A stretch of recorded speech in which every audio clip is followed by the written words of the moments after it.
नमस्कार sir. Doctor Hari Singh Gaur विश्वविद्यालय प्रवेश परीक्षा 2021 की सीरीज़ में वीडियो नंबर 2 ज्योग्राफी। चलिए तो देखते हैं। 24 प्रश्नों को डिस्कस कर लिए थे कल। 25वां प्रश्न है, निर्माण की सबसे छोटी इकाई क्या है? तो कुटीर उद्योग जो है निर्माण की सबसे छोटी इकाई होती है। 26वां प्रश्न है, निम्न में से कौन सा उद्योग आधारभूत उद्योग है? तो लौह इस्पात उद्योग आधारभूत उद्योग कहलाता है सभी उद्योगों के लिए।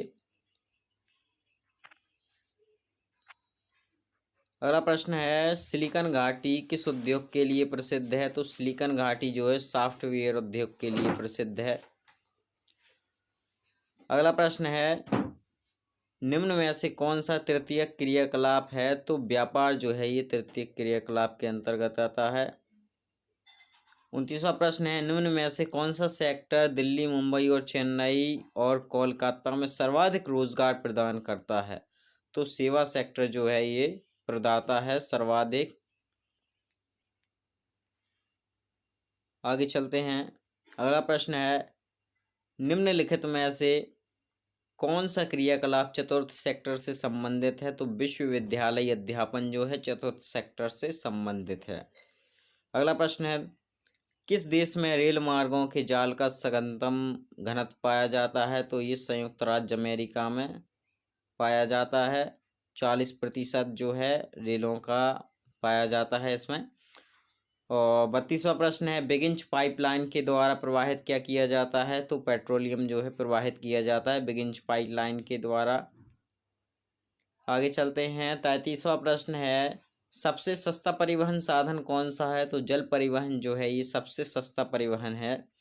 अगला प्रश्न है, विश्व का सबसे लंबा रेल मार्ग कौन सा है? तो पार साइबेरियन रेल मार्ग जो है ये विश्व का सबसे लंबा रेल मार्ग है। अगला प्रश्न है, संसार का सबसे व्यस्ततम रेल मार्ग कौन सा है? जलमार्ग कौन सा है? तो ये राइन जलमार्ग जो है ये संसार का सबसे व्यस्ततम जलमार्ग है। आगे चलते हैं। 36वां प्रश्न है,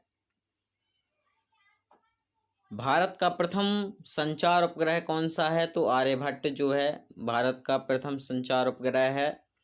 37वां प्रश्न है, संसार के अधिकांश महान पत्तन इस प्रकार वर्गीकृत किए गए हैं? तो ये विस्तृत पत्तन में वर्गीकृत किए गए हैं।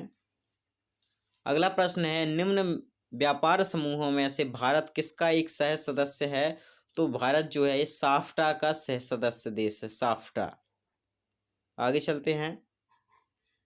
जो 39वां प्रश्न है, दो देशों के बीच वस्तुओं और सेवाओं का आदान प्रदान को क्या कहलाता है?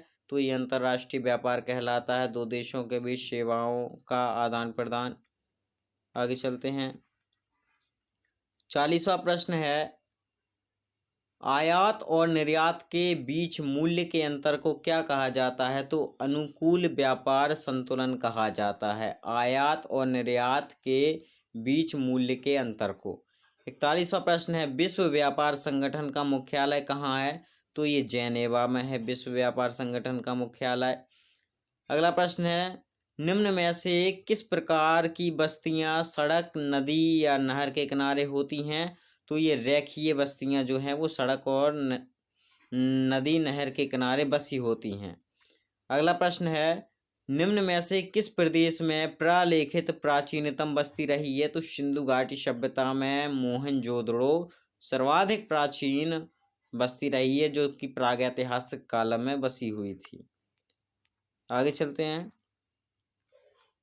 43वां प्रश्न है, निम्न में से किस प्रदेश में प्रलेखित प्राचीनतम नगरीय बस्ती है? तो सिंधु घाटी, ये डिस्कस कर लिया है।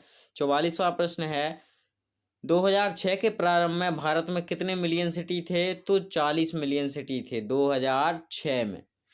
45वां प्रश्न है, निम्न में से सांस्कृतिक नगर कौन सा है? तो यरूशलेम जो है ये सांस्कृतिक नगर है।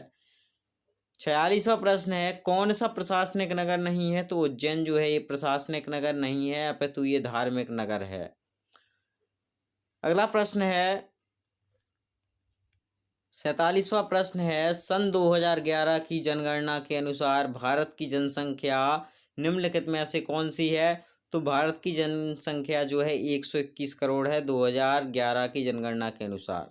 48वां प्रश्न है, निम्नलिखित में से राज्यों में से किस एक में जनसंख्या का घनत्व सर्वाधिक है? तो पश्चिम बंगाल में जो घनत्व है ये सर्वाधिक है। अगला प्रश्न है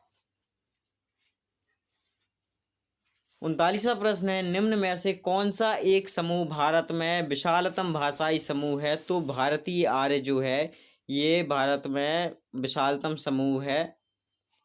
अगला प्रश्न है 50वां प्रश्न है, भारत में सबसे पहली जनगणना कब हुई? तो ये भारत में पहली जनगणना जो है 1872 में हुई थी।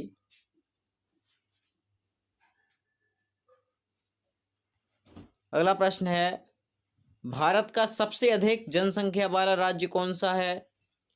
तो उत्तर प्रदेश जो है ये सर्वाधिक जनसंख्या वाला राज्य है। 52वां प्रश्न है, भारतीय भाषाओं को कितने परिवारों में बांटा गया है? तो 4 भागों में बांटा गया है।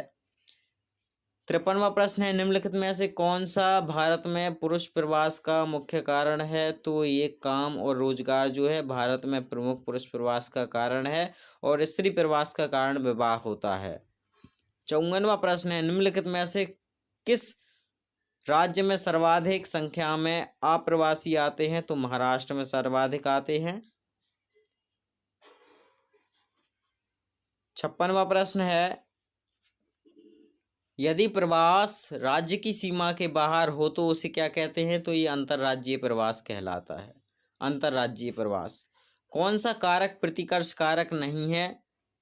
तो जो मनोरंजन है ये प्रतिकर्ष कारक नहीं है। गरीबी, जनसंख्या दबाव, आपदा जो है ये सारे प्रतिकर्ष कारक हैं।